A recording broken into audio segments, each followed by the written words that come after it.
They say music can speak when words fail. But what happened that day inside the echoing halls of Carnegie Hall was nothing short of divine. No one expected a blind boy from a forgotten street corner to silence 1,000 hearts with just his fingers. But he did, and it all started with 5 casual words from a world-famous pianist. Play it, just for fun. The story begins in the noisy city of New Orleans, a place where jazz lives in the cracks of the sidewalks and dreams often float away with the summer heat. That's where we meet Isaiah. He was just 9 years old, blind since birth, but never bitter about it. He lived with his grandmother, Miss Ruth, a retired church singer who always told him, "Baby, the Lord took your sight, but gave you a second soul, right in your hands."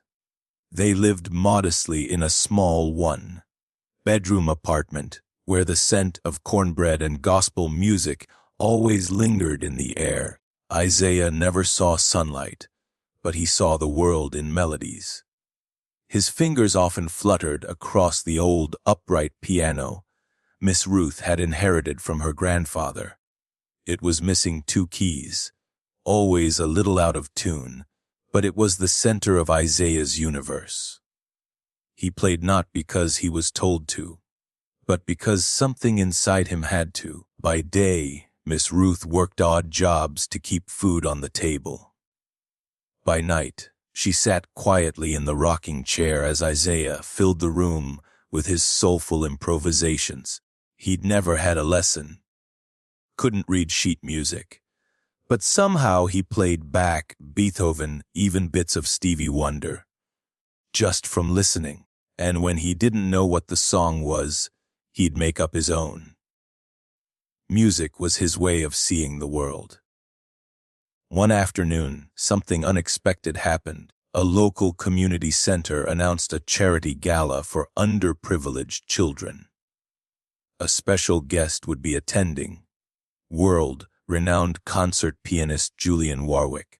Known for his perfectionism and sharp critiques, Julian was a man who believed greatness came from discipline and years of formal training. He would be performing and, more interestingly, observing. Miss Ruth, always hopeful but never pushy, signed Isaiah up. Not to perform, but just to attend, just to hear a real piano, a Steinway grand no less. "Maybe just hearing it up close will light your spirit even more," she said, braiding Isaiah's hair and adjusting his little suit, which was too big for him. They arrived early at the grand hall, its chandeliers twinkling like ice above them. Isaiah clutched his cane in one hand and Miss Ruth's fingers in the other. The building buzzed with murmurs and polite laughter. Children in bow ties and dresses shuffled around, each trying their best to act composed. Julian Warwick entered with the kind of presence that silenced a room. Tall, silver-haired, and dressed immaculately in a black tuxedo, he acknowledged the audience with a polite nod. Then he made his way to the piano and began to play, a flawless performance of Rachmaninoff that sent chills down every spine in the hall. When he finished, the applause was thunderous. Then came the surprise. "Any of you want to try?" he asked, smiling dryly. "Just for fun." Most kids hesitated. Some giggled nervously. A few touched the keys, played a note or two, then stepped away embarrassed. That's when Miss Ruth gave Isaiah a nudge. "You go on now, baby," she whispered. Isaiah turned his head toward the stage. "Can I?" he asked, unsure. "Of course," Julian said, more amused than curious. "Let's hear what you've got." No one expected what happened next. Isaiah felt his way to the bench, gently brushed the keys, and took a deep breath. Then, like something from another world, he began to play. At first, the audience chuckled. A blind boy sitting in front of a 200,000 Steinway grand. Surely, it was just a sweet gesture, something to clap politely at and move on from. But the moment Isaiah's fingers pressed down, the room changed. Soft, delicate notes filled the hall like warm rain after a long drought. Then came a rising chord progression. Haunting, complex, heartbreakingly beautiful. His hands floated like whispers across the keys, blending classical phrasing with deep, soulful jazz. Every movement, every shift in tempo, every pause felt intentional, as if he were speaking directly to every soul in the room.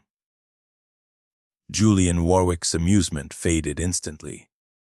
His head tilted slightly, brow furrowed. This wasn't a child mimicking sounds. This was raw, untouched genius. His hands, small, untrained, blind, were producing harmonies so intricate that even a trained maestro would be shaken. The audience sat motionless, breath caught in their throats. Parents reached for their phones but hesitated, almost afraid to break the spell. Some had tears in their eyes. One little girl clutched her mother's hand. Another whispered, "Is this a real song?" But no one could answer. Isaiah played for nearly 7 minutes, flowing from a minor key into a triumphant, soaring crescendo. When the final note settled into silence, there was no applause. Not at first. Just stunned stillness, as if the music had held them underwater and only now released them to breathe again. Then the clapping began, soft, then louder, then explosive. Julian stood slowly, eyes locked on Isaiah, who sat quietly with a calm smile on his face. "Did I do okay?" Isaiah asked, tilting his head toward the sound of the applause. Julian nodded, visibly shaken. "Son, where did you learn that?" "I just hear it." "Inside," Isaiah said softly. "And I play it the way it feels." The event was supposed to be small, private, easily forgotten. But someone had recorded Isaiah's performance. Shaky phone-quality video. Within 48 hours, it had 6 million views. The internet exploded. "Blind child prodigy shocks world, class pianist," was the headline plastered across every platform. Celebrities tweeted. Musicians reacted. People were in awe. Back in New Orleans, Isaiah and Miss Ruth were still in their little apartment. Life hadn't changed yet. Miss Ruth, proud but cautious, told Isaiah not to let the noise distract him. "What you got, baby? It's from God. You protect it, not sell it." But then came the knock at the door. It was Julian Warwick. He had flown down personally. Standing on their porch in a raincoat, holding a small suitcase and an envelope. He introduced himself politely, though he knew they recognized him. "I came to ask permission," he said, "to mentor Isaiah, to teach him what I know, to help him shape what's already inside him." Miss Ruth, protective as ever, narrowed her eyes. "Why? Out of guilt or publicity?" Julian smiled, humbled. "Out of gratitude and respect. That boy, he has something I've never seen. I've spent 40 years teaching pianists. But Isaiah, he teaches me." Inside the kitchen, Isaiah sat quietly, hands folded, listening to the rhythm of their voices. Then he spoke up. "I want to learn, Grandma. Not to be famous. Just to understand." It was the beginning of something no one could have imagined. By the next month, Isaiah was flown to New York with Miss Ruth. Julian arranged private accommodations, specialized schooling, and personal instruction. Not in how to play notes. Isaiah already mastered that without sight, but in how to shape compositions, understand orchestration, and read music through Braille. He learned fast, faster than anyone anticipated. But the most magical part, Isaiah never stopped playing from the heart. One day in a private lesson, Julian gave Isaiah a complex score, something only advanced concert pianists could attempt. Isaiah listened, then pushed it aside gently. "May I try it my way?" he asked. Julian nodded, and what came out next would go on to become Isaiah's first original composition, later called Midnight Eyes. A piece so emotionally layered that it became a modern classic, played in symphony halls, covered by jazz legends, studied in music schools. The blind boy who once played, just for fun, had changed the world of music. Fame is a strange thing. One moment you're playing an old piano in your grandmother's living room, and the next, your name is echoing through opera houses in Milan, Tokyo, and New York. Isaiah's rise wasn't like most child prodigies. He didn't chase the spotlight, it found him.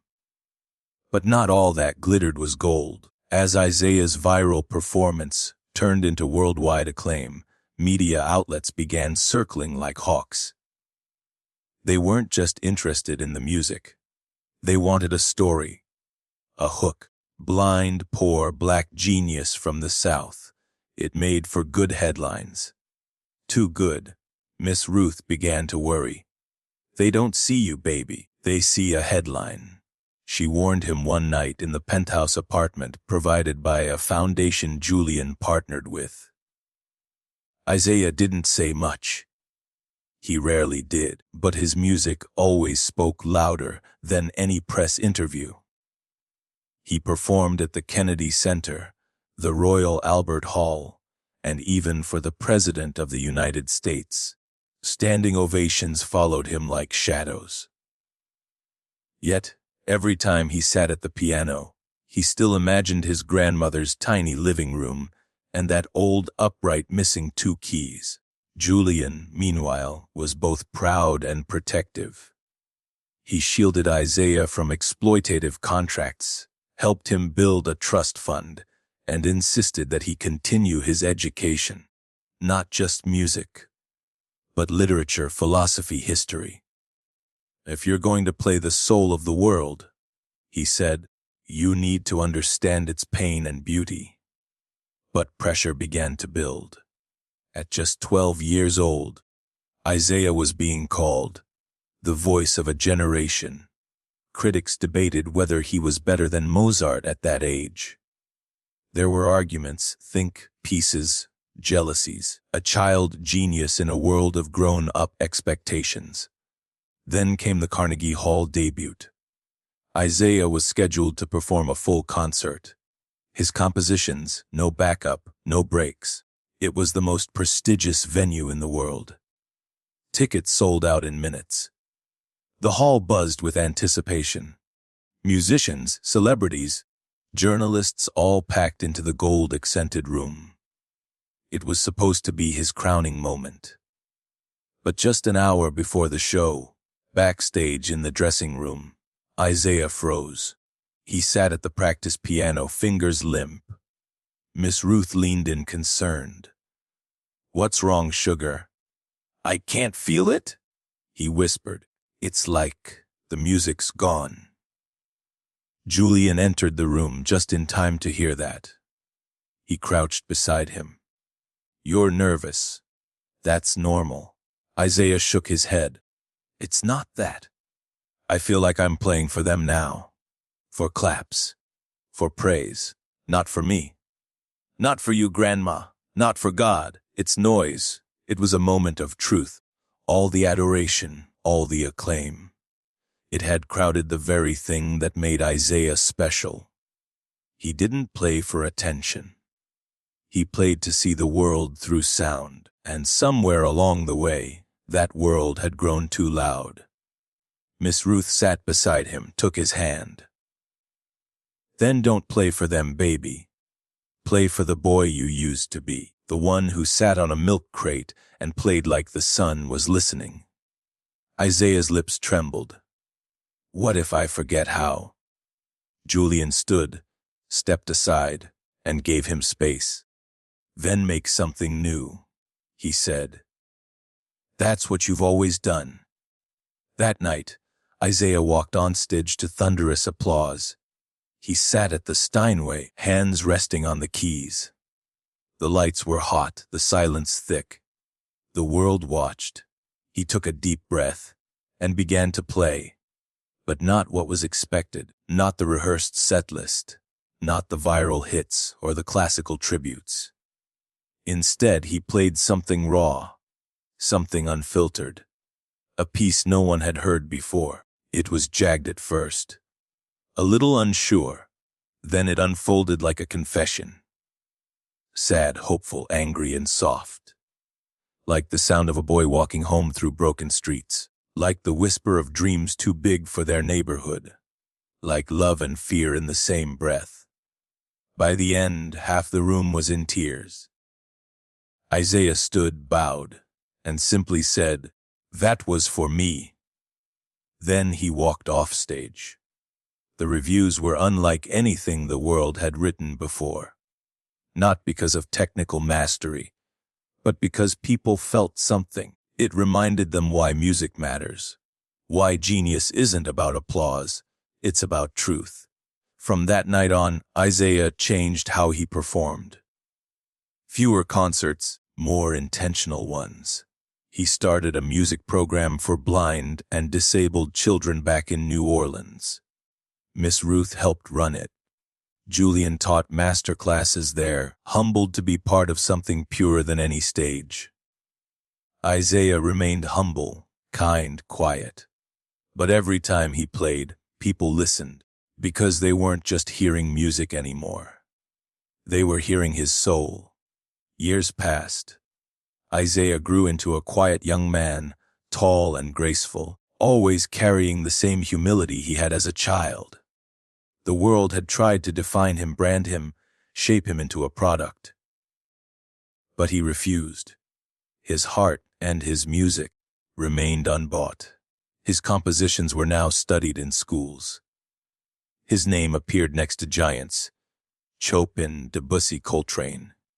But if you asked Isaiah who he admired most, he'd still say Grandma Ruth and Mr. Julian. He didn't live in a mansion.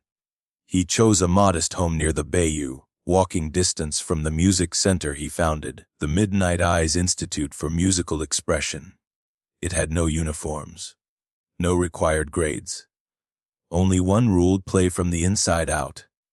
Children came from all over, many blind, many broken in different ways. They brought their stories, their fears, their silence. And Isaiah welcomed every one of them like family. One of those children was Jameer, 8 years old, shy, mute since age 4 due to trauma. His foster records said he hadn't spoken a word in years. He was small, with wild curls, and a nervous way of holding his hands, like he was afraid they might betray him. Miss Ruth, now affectionately called Granny Ruth by all the kids, noticed him first. She watched how Jameer sat by the old upright piano, the same one Isaiah had learned on, and gently touched the keys, one note at a time, like he was introducing himself. Isaiah knelt beside him one afternoon. "You don't have to talk," he said softly. "Music will listen." Jameer didn't respond, not with words anyway, but the next day he played. At first it was just a few hesitant chords, off-key, clumsy, but in them was something honest, sad maybe. "Searching?" Saya smiled. "That's where it starts," he said. Week after week, Jameer returned. He never spoke, but he played longer each time. One afternoon, he sat at the piano and played a haunting, curious melody. Isaiah froze. It was a fragment of Midnight Eyes, his first original composition, played in the key of a child rediscovering himself. Tears welled up in Isaiah's eyes. "You hear me?" Isaiah asked gently. Jameer turned. For the first time in years, he nodded. That night, Isaiah sat on the porch with Granny Ruth. She rocked gently, humming an old gospel tune, her hair now silver, her spirit as strong as ever. "You see that boy today?" She said, smiling. "I saw myself," Isaiah whispered. Granny Ruth nodded. "That's the gift, baby. Not the music, the mirror." Years later, Jameer would go on to write his own symphony. And on the night of its debut, he would invite Isaiah to the stage and say into the microphone, "You gave me my voice." The hall erupted in applause. Isaiah didn't take a bow. He simply smiled, stepped aside, and let Jameer shine. Because that was his mission all along, not to be remembered, but to help others remember themselves. And so, the blind boy who once played, just for fun, became the light that helped others see. This is not just a story about talent. It's a story about purpose, about how one boy's music lit up a world that forgot how to listen. And if this story touched your heart, if Isaiah's journey moved something inside you, please support more stories like this by subscribing to Live Truths. Your subscription helps us bring real, soul-stirring content to people everywhere. Hit that subscribe button and never miss a story that reminds you just how powerful the human spirit can be.